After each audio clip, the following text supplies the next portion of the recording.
Jai Gurudev students. Today we will start a new lesson in history, lesson 7, and the name of the lesson is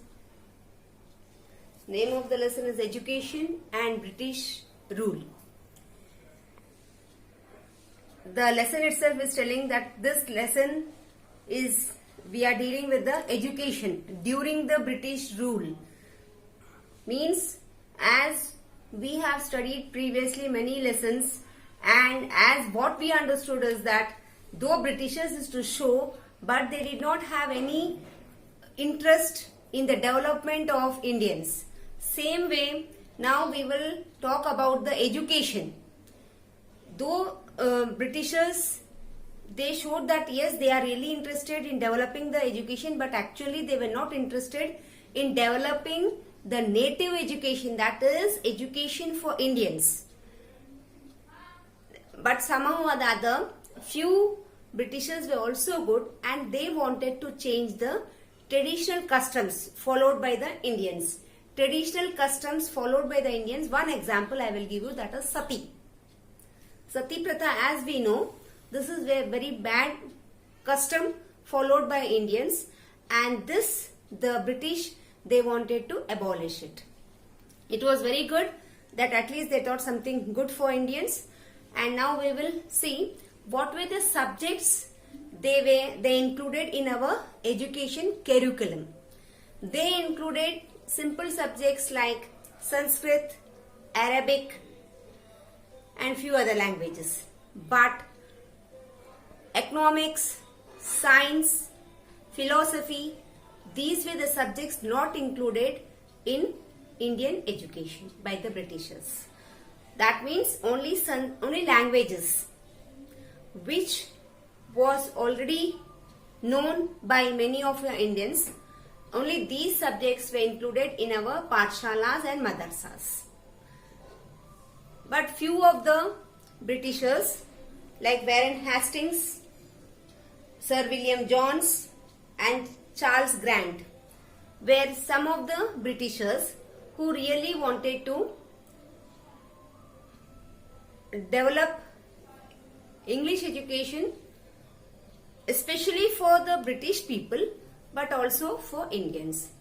Now let us see the education system during British rule by our national leaders, by Indian national leaders and by the Britishers.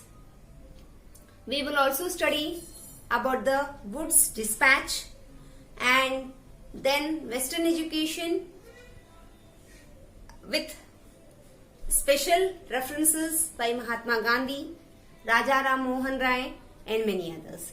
So students, now we will study all these topics in detail from the book. So the main important aspect of this lesson is about the education during the British rule by many of the British rulers, and then how it was developed by our national leaders. So we will continue the lesson from the book. History of education in British India. At first, the British took almost no interest in developing the education system in India. However, as territorial contest progressed, they expanded their aims to include a cultural and moral mission as well. They took on duty to civilize the natives and decided to change their traditions and customs, some of which, according to the British, were inhuman. Example, Sati. During the British contest of Bengal, education was limited to Sanskrit, Arabic, Persian in Pathshalas and Madrasas. Subjects like history, philosophy, economics and science were not included in the curriculum. Warren Hastings was the first English to encourage education and laid the foundation of the Calcutta Madrasa in 1781. As in this paragraph we have seen, though the Britishers did not have any interest in developing Indian education, but still they wanted to civilize the natives, means Indians. Means they wanted to change the customs which was inhuman, जो होना नहीं चाहिए. Inhuman means humanity के against है वो. Example Sati. And then they also started education, but only few languages, जैसे हमने बोला था अभी वहां पे, few languages only were taught in pathshalas and madrasas, and other subjects were not included in the curriculum. Then one of the Britishers, Warren Hastings, was the first man to encourage education, and he laid the foundation in Calcutta madrasas in 1781. He was followed by Sir William Jones, who established the Ascetic Society of Bengal in Calcutta in 1784, and Jonathan Duncan, who was the founder of the Sanskrit College at Banaras in 1792. However, in spite of all these developments, no concrete steps were taken to develop a system of education supervised and controlled by the government. Means few of the Britishers, though they were establishing few colleges in Calcutta, but still system of education was not supervised or controlled by the government.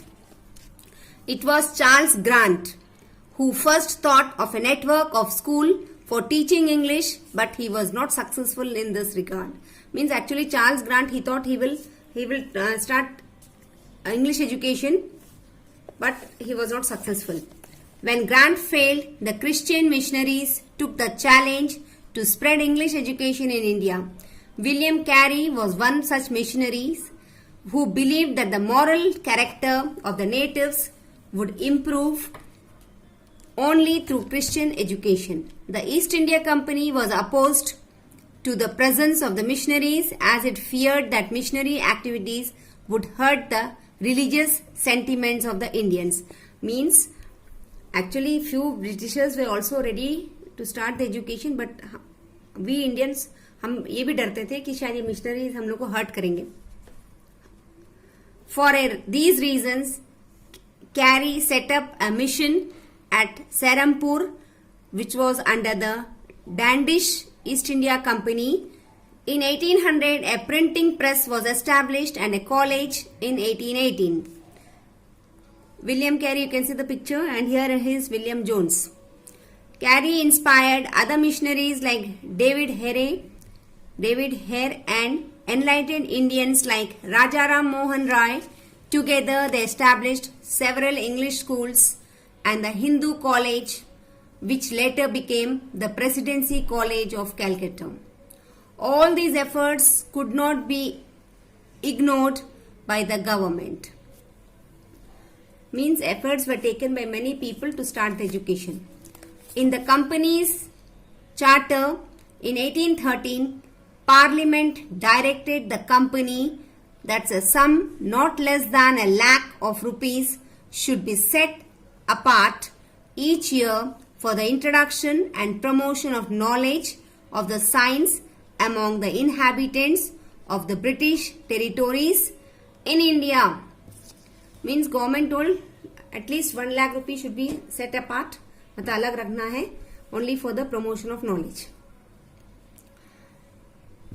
In 1823, efforts were made to establish the Sanskrit College in Calcutta. In 1823 में Sanskrit college establish हुआ था कैलकाटा में.